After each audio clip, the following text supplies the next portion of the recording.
bihe byiza ndabasuhuza kandi bahaye ikaze mbifurije kugubwa neza mu mwese muduteze yombi aho muri mu bice bitandukanye kuri uyu munsi wa none tariki 2 Gicurasi umwaka w'ibihumbi 2026 turagarutse nanone kuri inshuro ngiye kubabwira rero amakuru agezweho abarwanyi ba FC 23 nyuma yo gutangaza ko badateze kuva ku izima byaje kubaviramo ibibazo bikomeye cyane ko kuri ngo bari gutangaza ko bakomeje kwibasirwa ku buryo budasanzwe n'ibitero by'igisirikare cya leta ya Kongo ndetse akaba ari ibitero bya za drone biri kwibasira imyanya igiye itandukanye abarwanyi babarizwamo aho barimo kwamagana rero ibijyanye n'ibitero bari kugabwaho turareba minembwe uko byifashe ndetse na Fizi mu gihe kandi itegeko nshinga ryemerera President Antoine Felix Tshisekedi Tshilombo kwiyamamaza manda ikurikira mu by'ukuri ryemejwe rero nabyo turaza kubigarukaho muri iyi nzira yo kwemezwa ko Felix Tshisekedi Tshilombo ashobora kongera kwiyamamaza umwaka utaha nabyo indi manda itaha nabyo turaza kuba tubigarukaho dukurikirana amakuru gatanu ku kandi ubwumvikane buke buri kumvikana hagati ya FC 23 ndetse n'ubutegetsi bw'u Burundi buraturuka ku kindi mu gihe mu masaha mu gitondo twabagejeho amakuru avuga ku bijyanye n'intasi bivuga ko ari iy'u Burundi yaba yarashwe n'abarwanyi ba FC 23 turabigarukaho turanyarukira ibice bya Kabare turareba situation ihari turerekeza mu mujyi wa Goma ndetse no muri Rubero aho hose ni bimwe mu bice tugiye kuba twagarukaho tureba amakuru ari kwavugwa mw'abantu mwe niba ushaka kumenya rero ko ibintu bimeze cyangwa se uko ibintu bihagaze ndagusaba ko ukomeza gukanda subscribe hano kuri Legion Info ndetse ukarushaho kujya ubana nanjye Bosco umutsaramu hano kuri izi mikoro za Legion Info umunsi ku wundi ko bwije nuko bukeye ngero nta gutinda mu by'ukuri nta gutinda muri byinshi ngiye kwinjira mu makuru nkubwira akantu ko kandi uko ibintu byifashe. General Sultan Emmanuel Makenga nibwo yaje gutangaza rero ko badateze gusubira inyuma ubwo bashyiraga hanze icyiciro cya kabiri cy'abayobozi bagiye kujya bakorera mu myanya AFC 23 igenzura.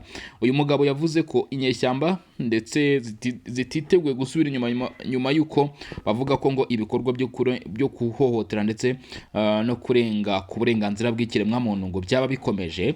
Uyu Lawrence Kanyuka ndetse nawe yaje avuga ko AFC 23 izakomeza guhagarika ibyo bikorwa binyuze mu mirwano. Ibi rero bigaragaza mu by'ukuri ko amasezerano y'Imontreal cyangwa se amasezerano aherutse gushyirwaho umukono hagati ya AFC 23 ndetse n'uruhande rwa Repubulika ya Demokarasi ya Kongo aya masezerano atagifite agaciro habe na busa. Mu gitondo cyo kuri uyu wa tariki kuri tariki 2 kuri uyu wa gatandatu tariki 2 z'ukwezi kwa gatanu 2026 nibwo umuvugizi w'abarwanye b'umutwe twaje intwaro wa 23 bazizwa mu cyitwa AFC yashyize hanze rero aya makuru avuga yuko kugeza uyu munsi bari kugabwaho ibitero bikomeye cyane n'uruhande rw'igisirikare cya leta ya Repubulika Iharanira Demokarasi ya Kongo. Yavuze yuko Kinshasa ifatanyije mu by'ukuri nabo bafatanya ku mirongo y'imbere ku rugamba bakomeje gutegura ndetse no kugaba ibitero mu bice bigiye bitandukanye. Uyavuze ko guhera ku itariki ya mbere ndetse n'itariki ya kabiri muri uku kwezi kwa gatanu twinjiyemo hagati y'isaha y'isa 4 ndetse n'isaha y'isa 9 nuva saa 4 z'ijoro ndetse na saa 9 za mu gitondo ni mu ijoro rishira kuri munsi wa none aravuga ko ngo coalition cyangwa se ihuriro ry'igisirikare rya Kinshasa ryaje kugaba ibitero bikomeye cyane ngo mu bice bituwe n'abaturage aho bita Rugezi ndetse no mu Minembwe yewe ngo ibi bikaba byifashishijwemo drone za kamikaze ni drone zidasanzwe zituritsa. Uyu rero yavuze ko guhera ku isa y'isa 4 mu gushyika mu masaha y'urukerera ku isaha y'isa 9 za mu gitondo ibisasu bikomeye cyane bya drones gisirikare cya leta ya Repubulika ya Demokarasi ya Kongo byibasiye imyanya ituwe cyane hari mu Rugezi. Gusa tuzi ko hari mu Rugezi n'ubundi hasanzwe habiri imirwano ikomeye cyane cyangwa se hakomeje kugenda humvikana ibitero kuva mu minsi yashize. Lawrence Kanyuka umuvugizi w'abarwanyi b'umutwe twaje intwaro 23 yavuze ko ibi bitero byifashijwemo drone kandi byakozwe mu masaha y'ijoro mu gicuku gusa.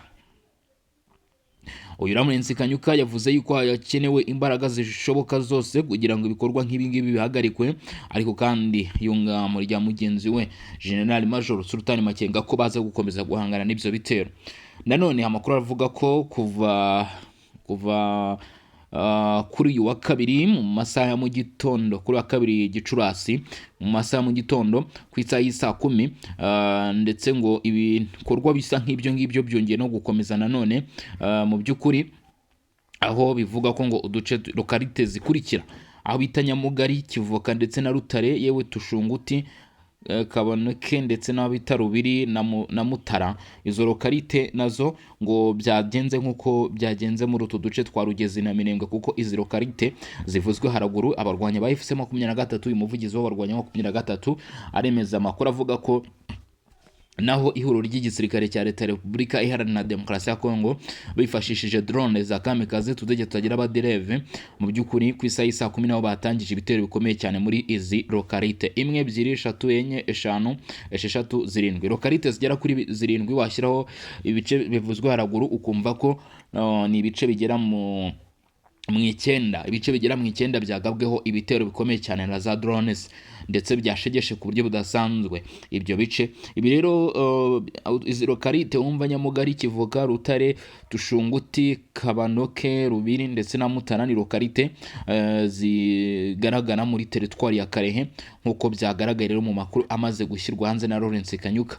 Ngo ni drone zikomeye cyane ndetse n'ibitero ngo ntago ari drone zonyine, by'umwihariko muri teritwari ya Karehe avuga ko n'intwaro ziremereye heavy artillery nazo zifashishijwe muri ibyo bice rero mu by'ukuri n'igisirikare cya leta ya Repubulika Iharanira Demokarasi ya Kongo, aho aba barwanyi b'umutwe witwaje intwaro wa M23 bakomeje kwamagana ibyo bikorwa, bavuga ko ari ibikorwa binyuranyije n'amategeko ndetse n'amabwiriza arengera ikiremwa muntu, ko bikwiye kwamaganwa kubera ko biri kugira ingaruka zikomeye cyane, birimo nk'impfu z'abaturage, guhunga kw'abaturage, ndetse kandi yaravuga ko ngo bitari kugabwa byibuze ku birindiro byabo, ngo ahubwo biri kugabwa mu bice bituwe n'abaturage nk'uko Lawrence Kanyuka bivuga.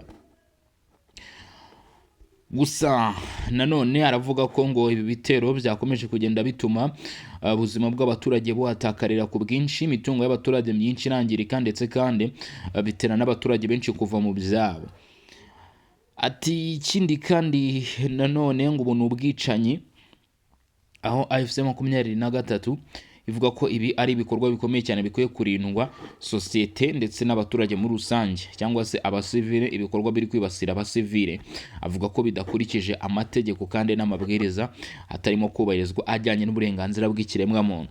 Ayo rero ni amakuru amaze gushyirwa hanze na Lawrence Kanyuka, umwe mu bari mu barwanyi b'umutwe twaje intwaro 23, avuga yuko koalisiyo ya Kinshasa yaba ikomeje gutegura ibitero bikomeye cyane kandi ikabigaba mu bice avuga ko we biyoborwa n'izi nyeshyamba, ariko bikaba bituyemo n'abaturage, ariko akavuga ko ari ibitero muri rusange byibasira abatuye muri ibyo bice. Perezida Antoine Felix Tshisekedi Tshilombo wa Repubulika Iharanira Demokarasi ya Kongo ashobora kuba agiye kwegukana manda ikurikira nk'uko byemezwa na Radio Okapi.net, cyangwa se radio iterwa inkunga n'umuryango w'abibumbye ishami rishinzwe gukurikirana ndetse no kurinda umutekano hano mu burasirazuba bwa Repubulika ya Demokarasi ya Kongo. Ngo itegeko nshinga rya Repubulika Iharanira Demokarasi ya Kongo mu nzira yo kuvugururwa, ngo Faci Tshisekedi yemererwe kwiyamamariza izindi manda. Umushinga wo kw'amatora ya referendum ngo ugomba kugenda inteko ishinga amategeko yemeye ko wakirwa. Abatavuganwe n'ubutegetsi bavuze ko ibyo inteko yakoze ari ihirikabutegetsi rinyuze mu itegeko nshinga. Ona batavuganwe n'ubutegetsi, ariko abishimiye ko Felix Antoine Tshisekedi Tshilombo bavuze ko uwo mushinga nyine ugomba kugezwamo, hanyuma ukigaho cyangwa se hagatangwa amajwi wakwemerwa Felix Tshisekedi Tshilombo akaba mu by'ukuri yakongera kwiyamamariza kuri manda itaha. President Antoine Felix Tshisekedi Tshilombo rero mu by'ukuri iyi ni manda ya kabiri ari kuyobora, akaba rero ari gushaka manda ya gatatu nk'uko bigaragara rero dukurikije inyandiko ndetse n'uko byagiye bigenda, dore ko mu by'ukuri navuga ko ntawe utafite ayo makuru cyangwa se ntawe utabizi.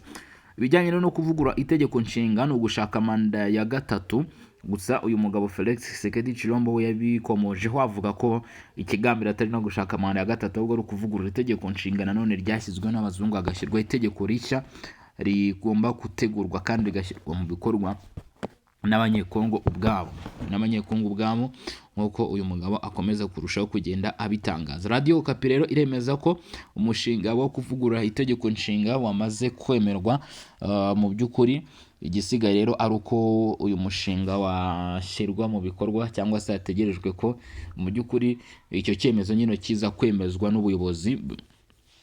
Inteko ishinga amategeko rero yemeye ko hagiye kubaho amatora ya referendum ku bijyanye no kuvugurura itegeko nshinga. Inteko ishinga amategeko yemeje ko yemerewe ku wa kane tariki 30 ko yemeye kwakira uwo mushinga. Itegeko ryashyizweho rishyiraho ibisabwa mu gutegura referendum muri Congo, aho inyandiko yatewe inkunga na Paul Gasupari Ngondankoyi uhagarariye icyitwa Yohoma watowe ubu yoherejwe muri komite ya politiki y'ubuyobozi n'amategeko kugira ngo isuzumwe byimbitse. Urwego rw'amategeko rero ngo rwaba rukeneye kuvugururwa nk'uko uwatangaje iki gikorwa bivuga, ngo iki gitekerezo kigamije kuzuza icyo cyemewe n'amategeko ndetse no guhuza amategeko yerekeranye na referendum n'ibisabwa n'itegeko nshinga ubu cyangwa se naho ibintu bigeze kuvugururwa. Mu itangazo rye Paul Gaspari Ngondankoyi agaragaza ko nubwo amatora agenzurwa neza, kamarampaka ikomeza kugengwa n'itegeko ryo mu 2005 ryemejwe mu gihe cy'inzibacyuho none rifatwa nk'iritagikoreshwa. Yasobanuye ko inyandiko ye igamije gusobanura uburyo bwo gutegura, uburyo bwo gutora, uburyo bwo kwemeza ibyavuye mu matora ndetse n'amakimbirane ashingiye ku matora. Uwatowe uhagarariye Yahuma yizera ko iri vugurura rizafasha mu kunoza uburyo abaturage bashyira mu bikorwa ubusugire bwabo. Ibyo bikaba bigaragazwa cyane cyane binyuze muri referendum cyangwa se amatora. Uyu mushinga kandi ushyiraho uburyo bwo guhindura ibikorwa hagamijwe kurinda inzitizi zishobora gutegurwa n'inzego mu gihe iteganya impinduka zakozwe n'abaturage. Inyandiko yafashwe nk'iyemewe mu nama rusange yoherejwe komite ya page ifite iminsi 10 yo gutanga raporo yayo.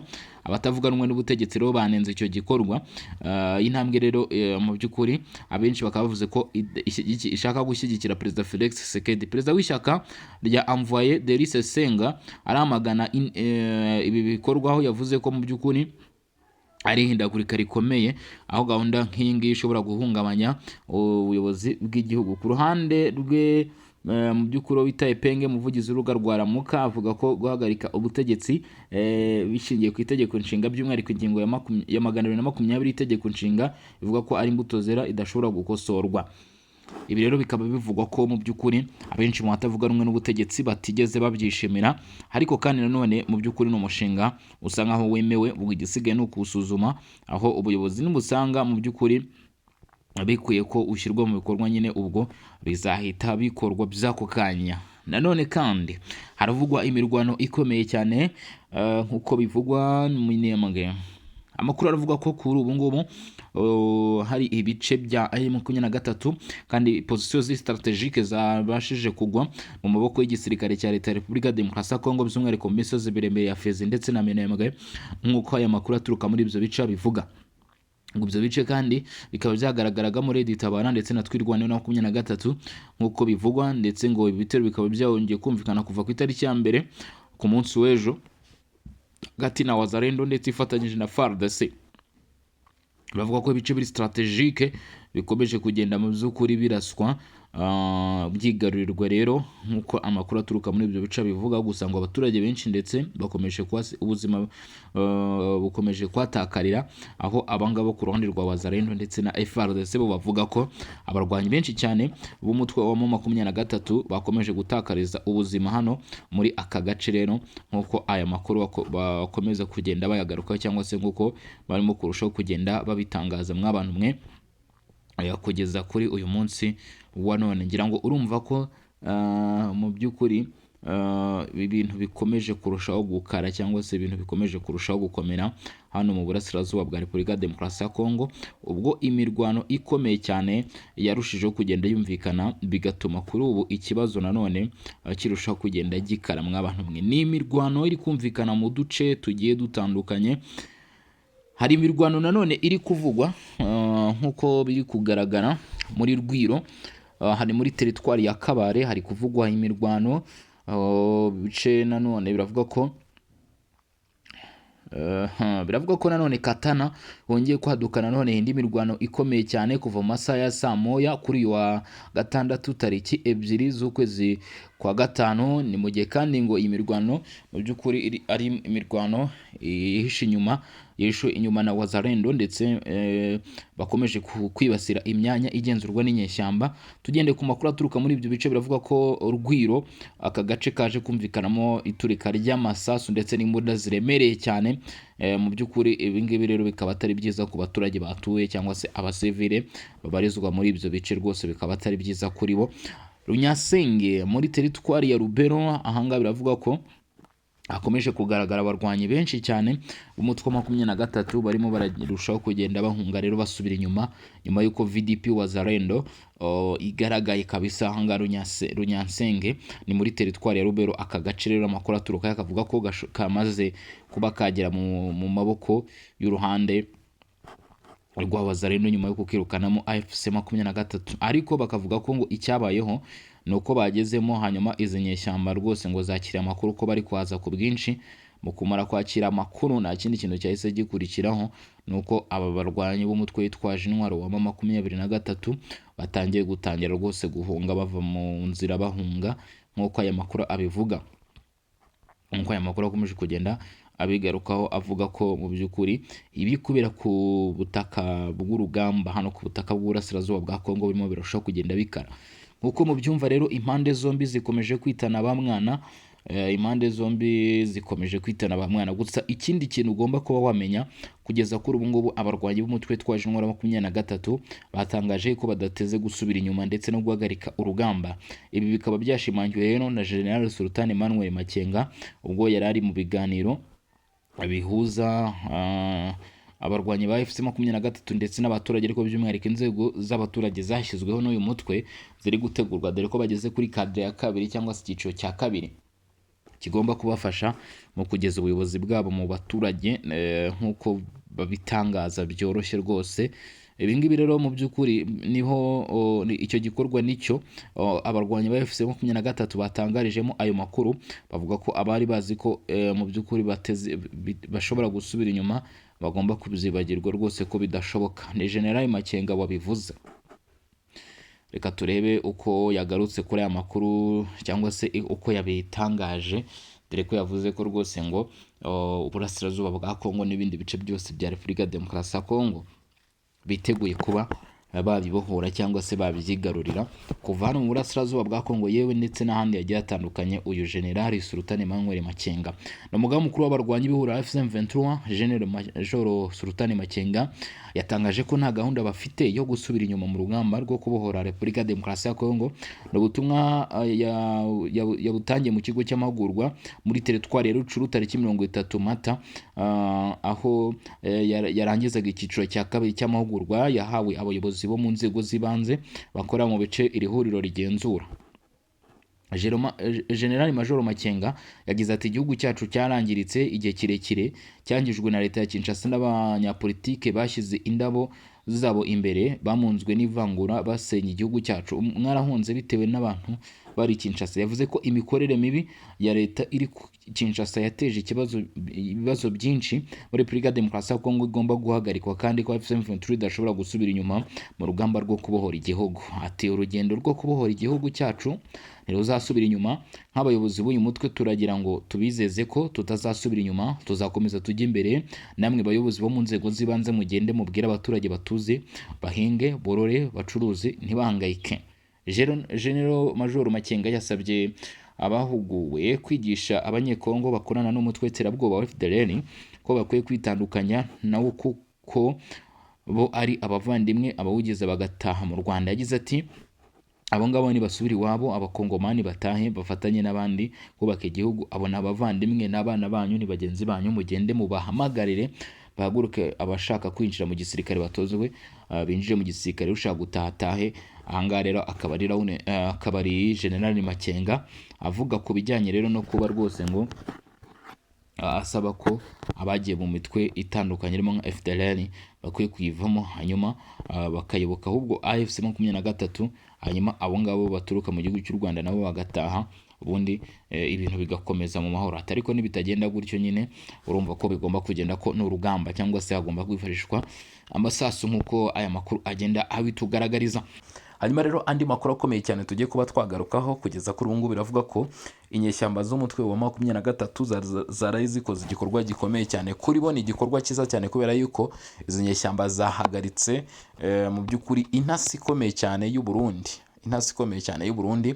Uyu nguyu rero ngo yaraje mu by'ukuri avuga ko arimo arahunga imirwano, hanyuma ngo aza gucudika ku buryo bukomeye cyane n'umwe mu bayobozi ba FC23 ndetse ngo akajya ajya kumureba nyine mu kigo aho akorera ku biro bye kuko ngo yari umufande ukomeye cyane, nubwo amazina atigeze atangazwa, ngo yari umufande ukomeye cyane muri aba barwanyi ba FC23. Hanyuma rero byanze bikoze urumva nyine bakoraga ibikorwa bigiye bitandukanye byo kwishimisha ndetse n'ibindi bigiye bitandukanye. Hanyuma rero muri uko gucudika yajyaga kumureba, akajya muri ibyo bice by'abarwanyi ba 23 akareba uko bimeze, agakurikirana gahunda zose rwose. Icyaje gukurikiraho amakuru nk'uko yari yayatumwe, yari yafashe amadosiye yarayafata ajya ndetse ngo no muri telefone y'uwo muyobozi akuramo amakuru yashakaga cyangwa se ibyo yari akeneye. Akimara kubicakira nta kindi kintu yahise akurikizaho, yagombaga guhita ajyana amakuru. Uyu mugore rero biravuga ko ni umugore n'umukobwa, mu kumara gukabuta ayo makuru ndetse agahita anayacakira rwose akayacikana. FC23 nabo numva ntabwo ari abana, ntibaba bicaye, baje kumenya rero ko hari umuntu waba atwaye amakuru y'ubutasi yabo cyangwa se ibijyanye n'amakuru yabo, ndetse ngo mu byo yari atwaye mw'abantu mwe ngo bivuga ko harimo n'amakuru ajyanye n'ibitero by'igisirikare cya leta ya Congo FARDC, uburyo byagombaga gukorwamo. Amakuru y'ibitero nayo yari ayatwaye. Urumva ko 23 yari irangiye kari kabaye. Impamvu uvuga ngo yari irangiye nuko uyu mudamu cyangwa se iyi ntasi ya AFC23 yari irimo ibatata nyine, kubera ko ndimo ndayita intasi ya 23 kubera ko yari irimo ibatata. Amakuru aravuga ko cyangwa se amakuru ahamya neza rwose ko ngo ayo makuru yarayajyanye i Burundi, gusa ntabwo byabashije kumuhira kubera ko bahise bamutumaho abasirikare bakomeye cyane cyangwa se indwanyi kabuhariwe, indwanyi karabutaka, indwanyi karundura za FC23, harimo abo bita ba mudahusha. Iyo bavuze ba mudahusha ni ba sniper mu ndimi z'amahanga. Abangaba rwose ngo ntibahusha, ku gipimo ntibahusha. Bamukurikiranye uyu nawe ntago yagendaga byoroshye, nawe yanyarukaga ku buryo bukomeye cyane, kubera yuko uyu nguyu mu by'ukuri amakuru avuga ko ngo yagiye arihuta ku buryo buteye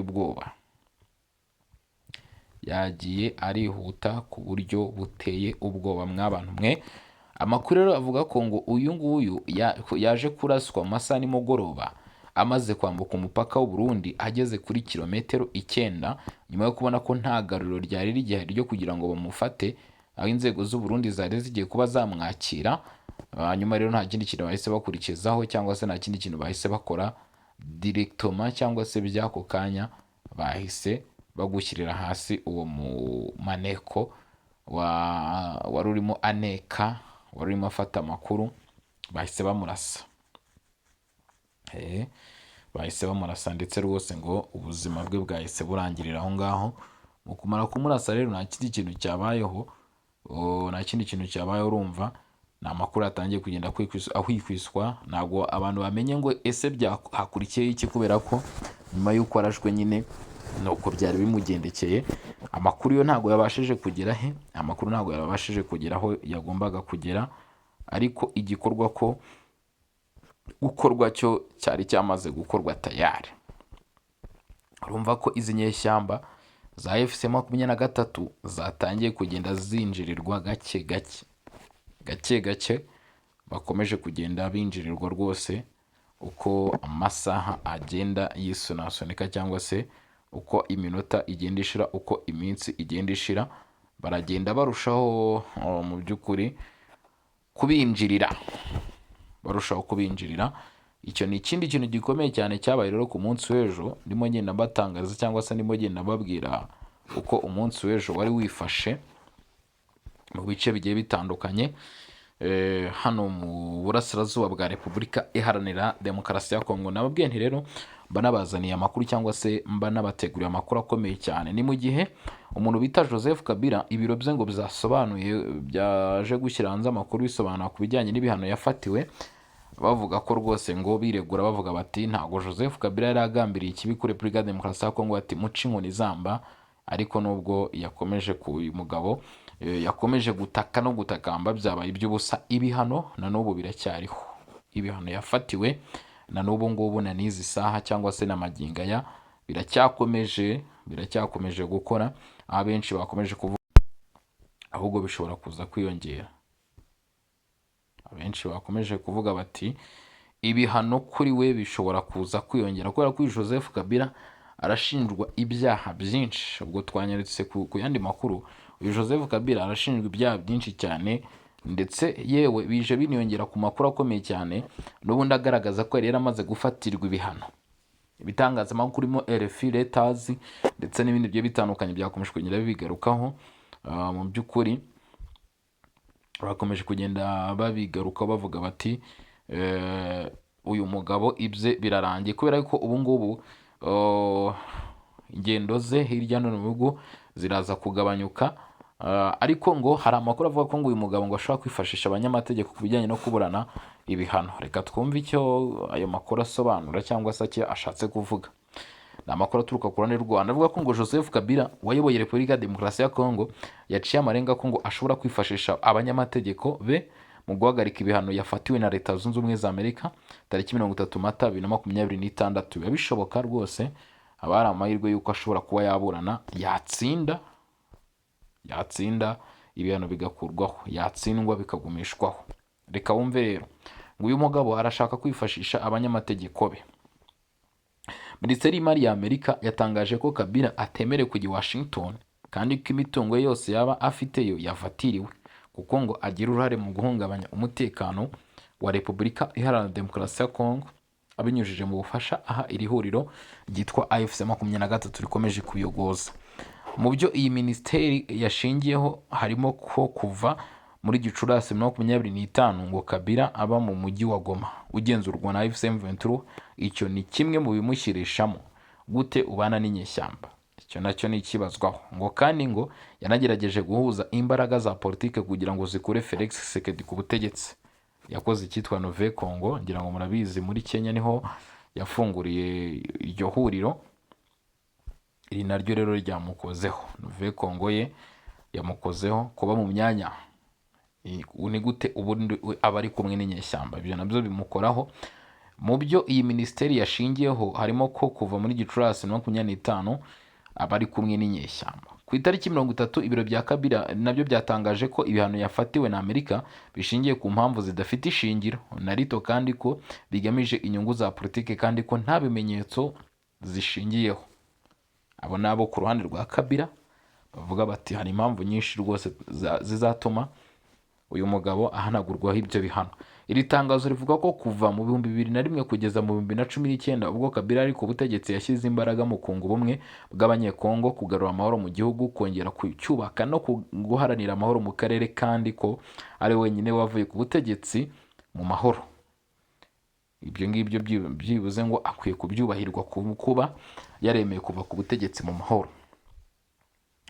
Riti icyemezo cya Amerika kiratangaje cyane kuko gishingiye ku murongo wa leta ya Kinshasa yananiwe kugaragaza ibimenyetso byibura bike by'ibirego yamushinja mu butabera bw'igisirikare cya Kongo nubwo ariyo ibugenzura. Ibiro bya Kabila bivuga ko ashyigikiye ubumwe bw'abanyekongo, ubusugire bwa Repubulika ya Demokarasi ya Kongo, amahoro muri iki gihugu ndetse no mu karere k'ibiyaga bigari, ndetse n'ibiganiro bidaheza bihuza abanyekongo bose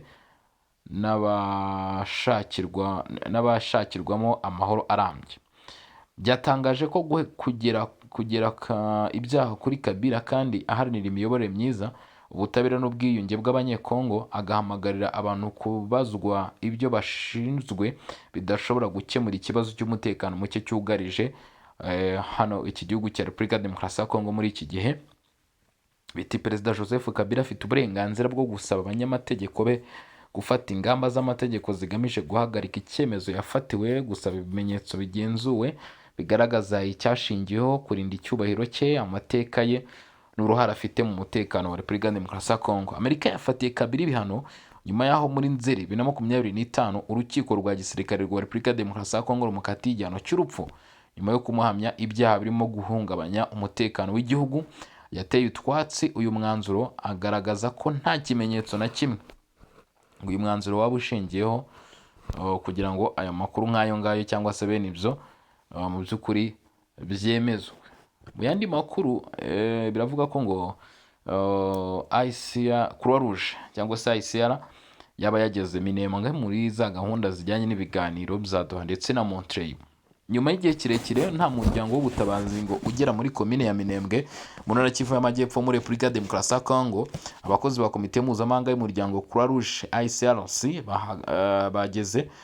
bageze i Goma ku mugoroba, bahageze mu Minembwe ahagana ku mugoroba ku itariki 30 Mata 2026 nibwo bahageze rero mu gukurikirana icyo gikorwa ndetse no kumenya uko byifashe muri ako gace. Aba bakozi ngo bakoze urugendo rutoroshye kuko iyi komine ituwemo n'abiganjemo abanyamurenge, ngo yabimaze igihe kinini igabwamo ibitero. Ubuyobozi bwo mu Minembwe bwakiriye abakozi ba ICRC muri uwo mugoroba, aho ngo basuzuma ibibazo abaturage bafite, bikaba byitezwe ko aba batangira kubaha imiti kuko amavuriro yaho yari afite icyo gikomeye cyane cyangwa se atagikora. Umuyobozi wa Minembwe Colonel Gikwerere Makombe Charles yagize ati ku kigo nderabuzima nta miti ihagije cyari gifite, hari ikibazo cy'uko abagore bari kubyara bakabura imiti ibavura n'izindi ndwara zikomeye, turatekereza ko wenda hari icyo bari bubafasha.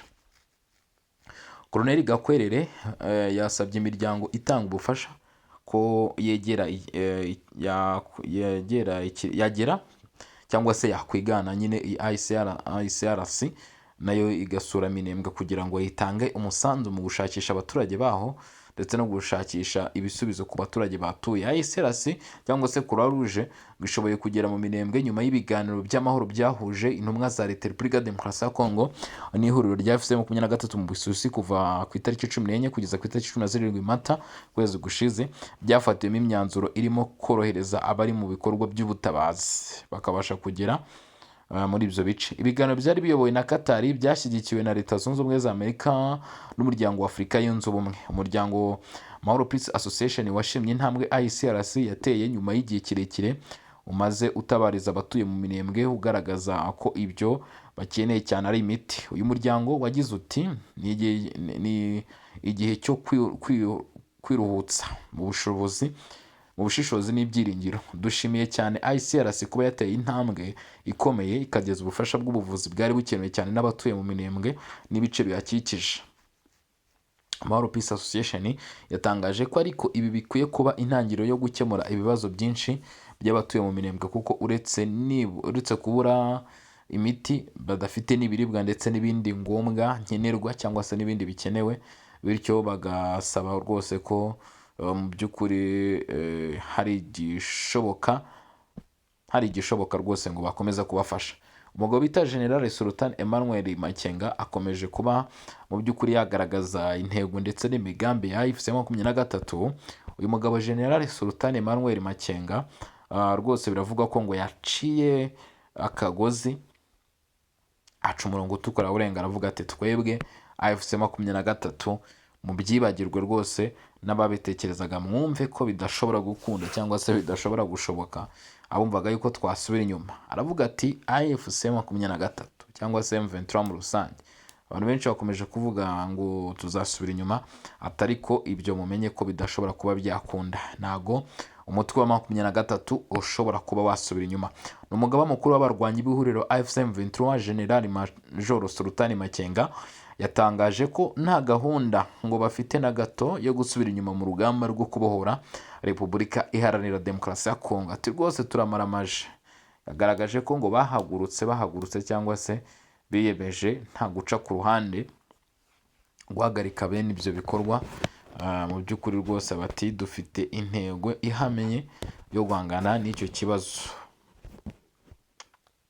Ubu butumwa yabutangiye mu kigo cy'amahugurwa cya Kanombe muri teritwari ya Rutshuru tariki 30 Mata 2026 ubwo barimo basoza ukwezi rwose kwa kane, ubwo AFC M23 yarangizaga icyiciro cya kabiri cy'amahugurwa yahawe bamwe mu bayobozi bo mu nzego z'ibanze bakora mu bice iri huriro rigenzura. No kuvuga ngo bakorana nyine n'uyu mutwe bahawe amahugurwa y'uko bagomba kuyobora. General Major Makenga yagize ati igihugu cyacu cyangiritse igihe kirekire, cyangijwe na leta ya Kinshasa n'abanyapolitike bashyize inda zabo imbere, bamunzwe n'ivangura basenya igihugu cyacu. Mwarahunze bitewe n'abo bantu b'i Kinshasa.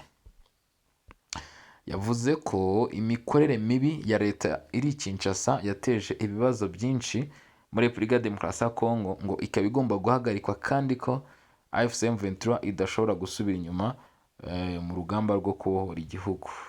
Ati urugendo rwo kubohora igihugu cyacu ntiruzasubira inyuma. Nk'abayobozi b'uyu mutwe turagira ngo tubizeze ko tutazasubira inyuma, tuzakomeza tujya imbere. Namwe bayobozi bo mu nzego z'ibanze mugende mubwire abaturage batuze, bahinge, borore, bacuruze, ntibahangayike. Ati rwose abaturage bari mu bice AFC 23 imirimo yose yasabye ko ngo bagenda bakababwira bati mukomeze nimugire ikibazo na gito. General Major Makenga yasabye abahuguwe kwigisha abanyekongo bakorana n'umutwe w'iterabwoba wa FDLR ko bakwiye kwitandukanya nawo kuko abo ari abavandimwe, abawugize bagataha mu Rwanda. Yagize ati izo nterahamwe zisubira iwabo, abakongomani batahe bafatanye n'abandi kubaka igihugu. Abo ni abavandimwe, ni abantu banyu, ni bagenzi banyu, mugende mubahamagare bagaruke. Abashaka kwinjira mu gisirikare batozwe binjire mu gisirikare, abashaka gutaha batahe. General Major Sultan Makenga yatangaje ko Tshisekedi ngo n'abari mu butegetsi bwe nta kindi bumva keretse imbaraga, bityo ko AFC M23 igomba kumurwanya ikoresheje imbaraga kugeza irangije urugamba rwo kubohora Repubulika Iharanira Demokarasi ya Kongo. Bivuze ngo ibyo General Sultan Makenga avuze bihabanye n'ibyo mu by'ukuri bihabanye n'ibyo abantu batekerezaga ko AFC 23 cyangwa se leta ya Kinshasa bari mu rugendo rw'ibiganiro ko ari byo bishobora gutanga umuti urambye cyangwa se bishobora gutanga igisubizo cy'amahoro yabuze kugeza kuri ubu ngubu mu burasirazuba bwa Kongo. General Major Sultan Makenga rero we nta guca ku ruhande, aravuga ati ibyo ngibyo mu byibagirwe, ntabwo ariko bimeze. Avuga ati rwose ikibazo biragaragara yuko kitazakemurwa n'uburyo bw'ibiganiro nk'uko mubitekereza. Ati mu gihe Kinshasa cyangwa se Felix Tshisekedi navuga ati dufite imbaraga, agaragaza ko ngo ikibazo kizakemurwa hifashishijwe ingufu. Uyu mugabo nawe rero yavuze ati natwe tayari twiteguye gukemura icyo kibazo twifashishije ingufu z'umurengera. Kandi ati hifashishijwe ingufu z'umurengera, ati kuko uyu munsi rwose aravuga ati izo mbaraga zirahari. Mbashimire rero, mbabwire mwakoze cyane kudukurikirana, mbabwire mwakoze cyane kubana natwe kugeza kuri uyu munota ako muri mu bice bitandukanye. Ndizera ko tuza gusubira amasaha imbere turanandi makuru arabagezweho kuri mikoro nyina Bosco nk'ibisanzwe. Rero iyi akaba ari Region Info, aho mukurikirana amakuru n'ibiganiro umunsi ku wundi tuba twabateguriye ku bijyanye n'ibiri kuba ndetse n'ibiri kujya mbere hano ku butaka bw'uburasirazuba bwa Repubulika Iharanira Demokarasi ya Kongo. Mugire ibihe byiza, turaza gusubira amasaha ari imbere ubwo tuza kuba tureba n'andi makuru agiye atandukanye arabagezweho.